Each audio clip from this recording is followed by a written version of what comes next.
Hello everybody, welcome to week 7.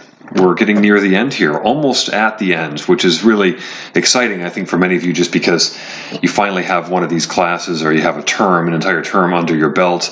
I think for some others it may be a little nerve-wracking just because you know that I have been accepting some late work, but you're kind of just hoping that you can get over the finish line, and you can. You definitely can. There is some time still left, but we are near the end, so we do need to keep that in mind.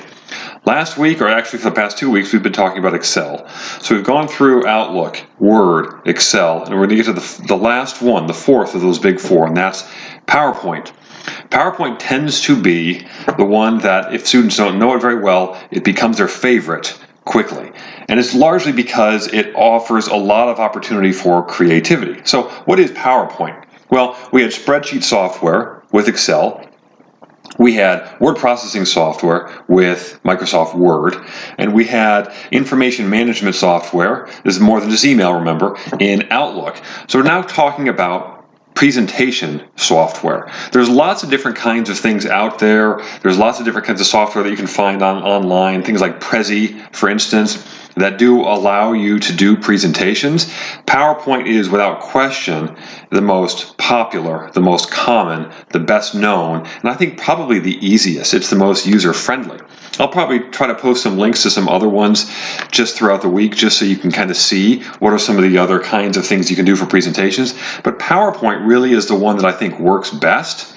And I think with PowerPoint as a desktop version and PowerPoint in 365, you have those two options, kind of a completely internet-based one and the one that is actually on your computer as well. And so you have those two options, which we'll talk about again in the discussion board.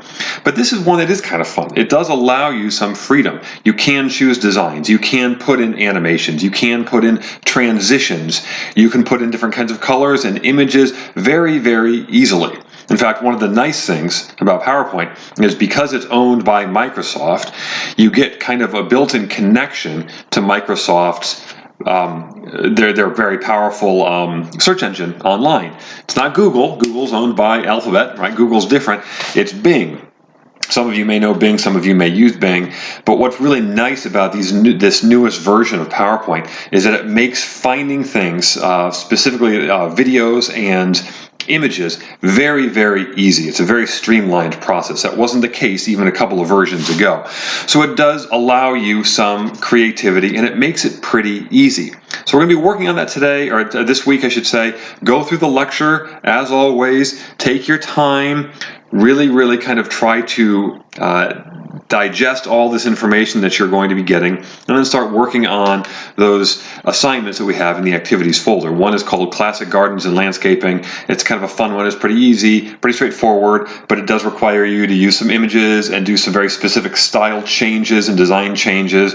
But once you get the hang of it, I think you're going to feel really comfortable with PowerPoint, because the next one, this is the third. Remember, we have these 3 assignments that have to do with this municipal solid waste, this report that we have, this EPA report. The third one is going to be what we're doing this week as well, and this is going to be in PowerPoint, of course. Now, the instructions are very, very clear, but they're very basic. You're going to need essentially minimum 5 slides, and they're going to tell you specifically what you're going to have on these different slides. The nice thing, though, is that it does allow you some creativity. You can choose your own design. You can choose different kinds of fonts. You can choose different size fonts. You can do different kinds of things in terms of transitions and animations. Now, don't overdo it. You have to be very careful with that. There's a tendency to do everything you can just because you have the ability to do that. Don't. Remember, we're trying to create professional-looking presentations, but those instructions will tell you very, very specifically what you need to have, bare minimum, in this presentation.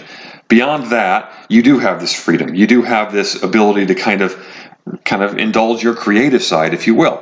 So we're going to work on those 2 in particular. Now, if you really want to get more help with PowerPoint, we have those pause and practice exercises. These are not graded. I think there's 4 of them in that folder.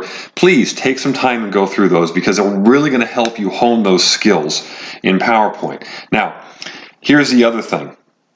I mentioned this in my first announcement that I posted yesterday.